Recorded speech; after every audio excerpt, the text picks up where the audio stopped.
para ver si podemos llegar a la respuesta a esta pregunta, para profundizar precisamente en qué implican estas inconsistencias y cuáles son los riesgos asociados a los compuestos azufrados. Vamos a conversar con Diego Sierra, doctor en química y director del Instituto de Química de la Universidad de Valparaíso. Diego, ¿cómo está? Buenas tardes. Buenas tardes, Claudia, buenas tardes. Digo, para partir, después de conocer estas inconsistencias en los reportes de la ENAP, ¿es posible saber hoy qué estuvo respirando realmente la población de Concón? Mira, en realidad, Claudia, los compuestos de azufre que trae naturalmente el crudo son conocidos.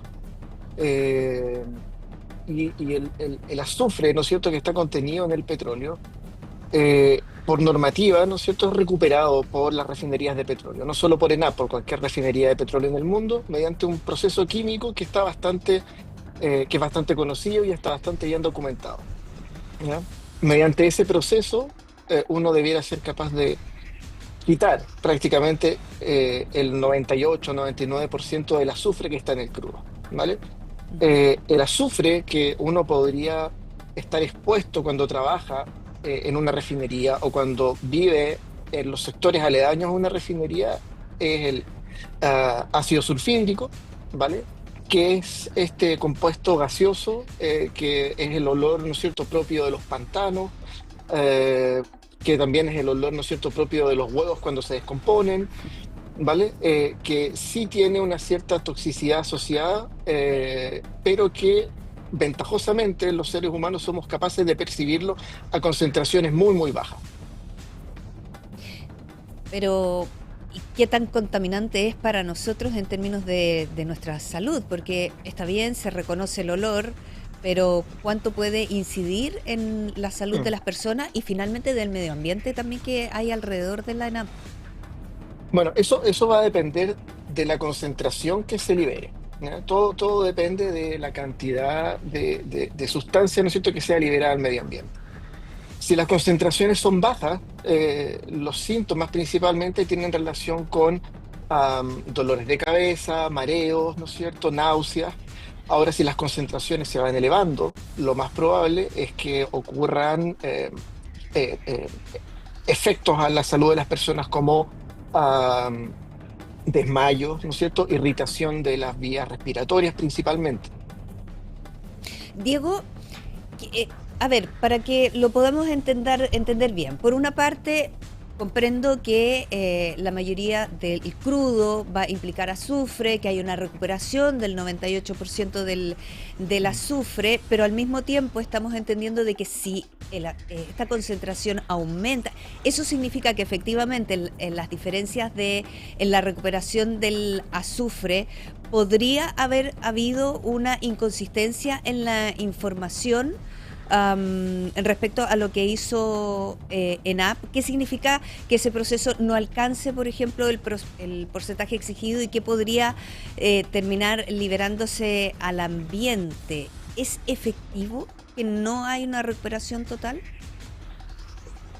Desconozco si es que no hay una recuperación total, ¿ya? Lo que sí puedo afirmar es que si la recuperación del azufre no es total, mediante el proceso Claus, que es el proceso que utiliza para la recuperación de azufre, Mm. las probabilidades de que existan emanaciones hacia el medio ambiente aumentan.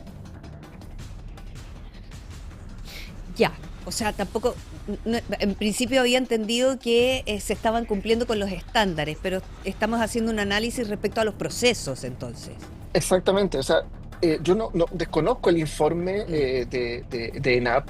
eh, lo que sí sé, ¿no es cierto?, es que estas emanaciones ya ocurren, pueden ocurrir, Ujú. no debieran ocurrir, ¿no es cierto?, pero pueden ocurrir por problemas en la ejecución, ¿ya? Ya. O por problemas en la implementación de los procesos de recuperación de azufre.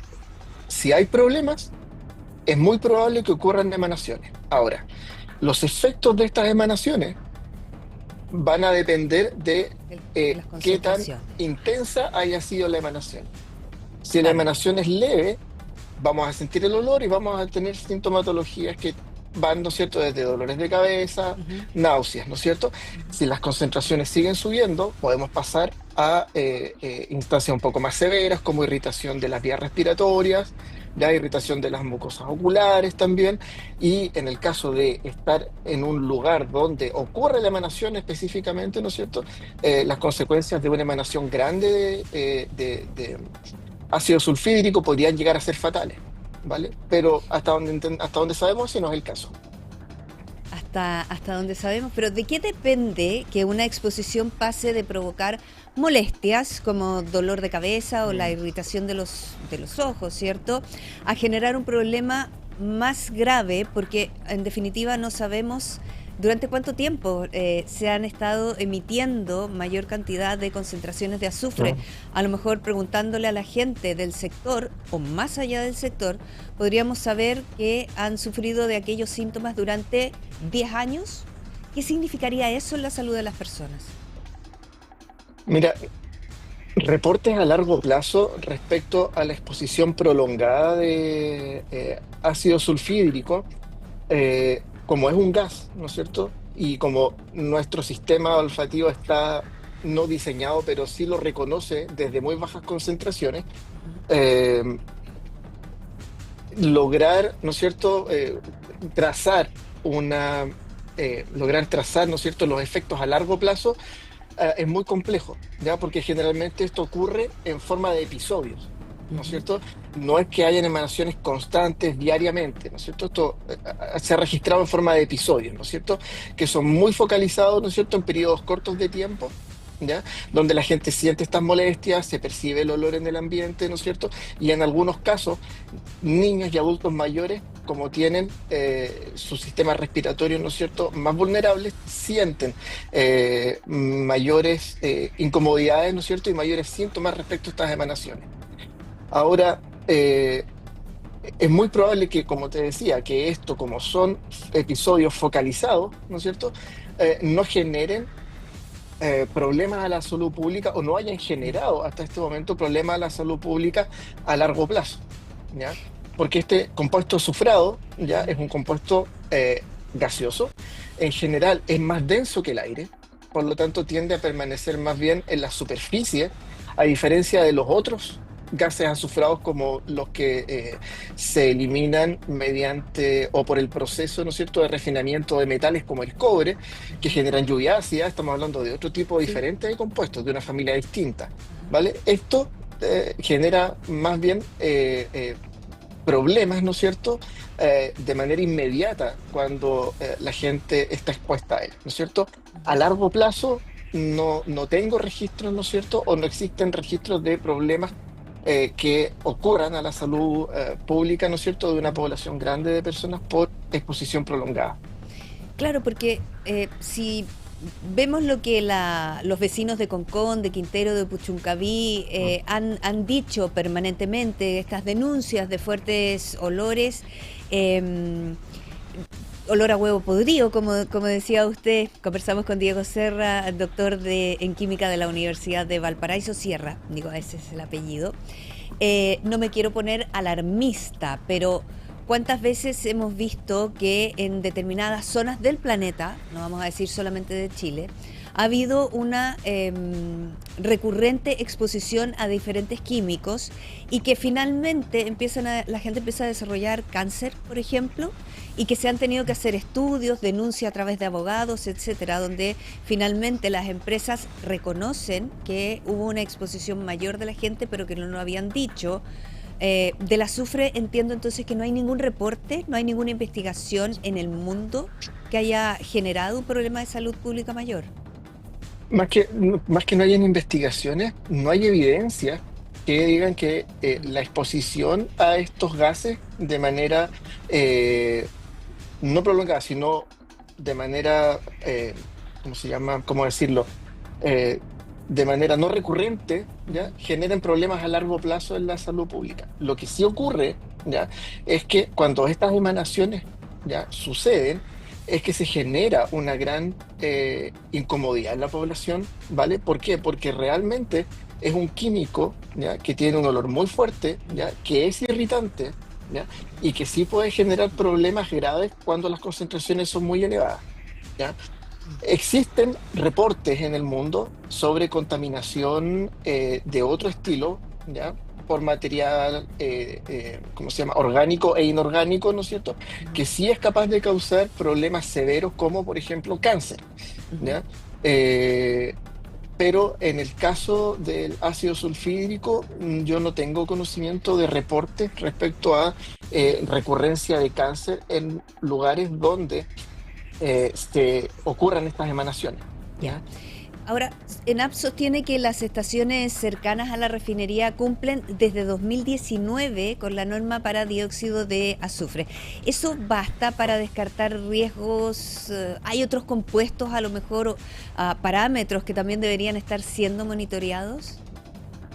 Bueno, como te mencionaba anteriormente, Claudia, eh, el dióxido de azufre, Ujú. ¿ya? Es un gas, ¿no es cierto?, distinto al ácido sulfídrico, Ajá. ¿vale?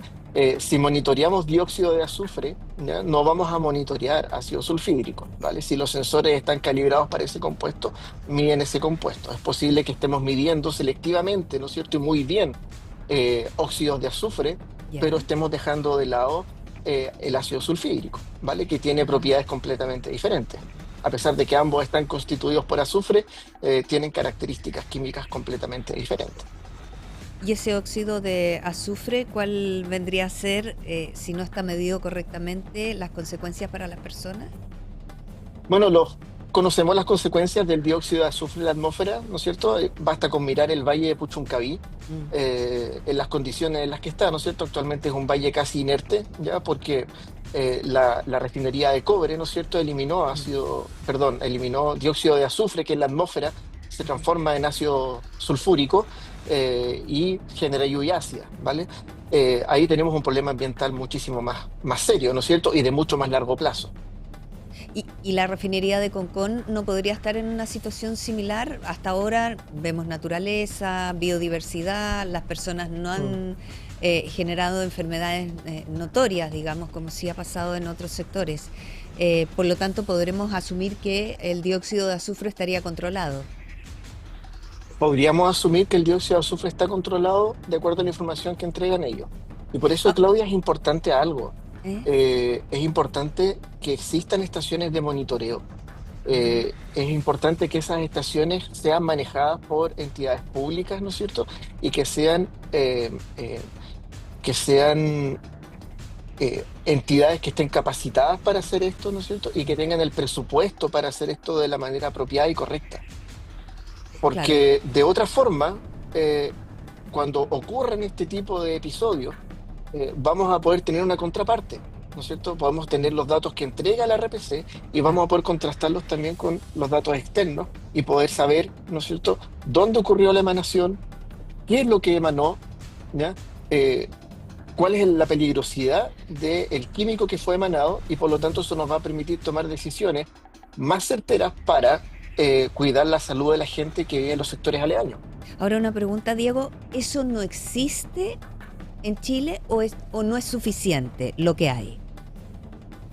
Mira, yo creo que por la gran cantidad de industrias que están ubicadas en el polo Concón, Quintero, ¿no es cierto?, Puchuncaví, yo creo que todavía faltan recursos en el monitoreo de contaminantes volátiles, ¿no es cierto?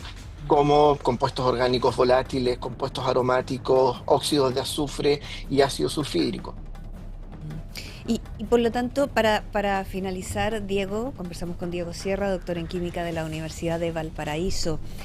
¿Qué tendría entonces que conocerse o medirse para responder con certeza esa pregunta que nos estamos haciendo hoy en día que han estado respirando realmente los vecinos de Concón?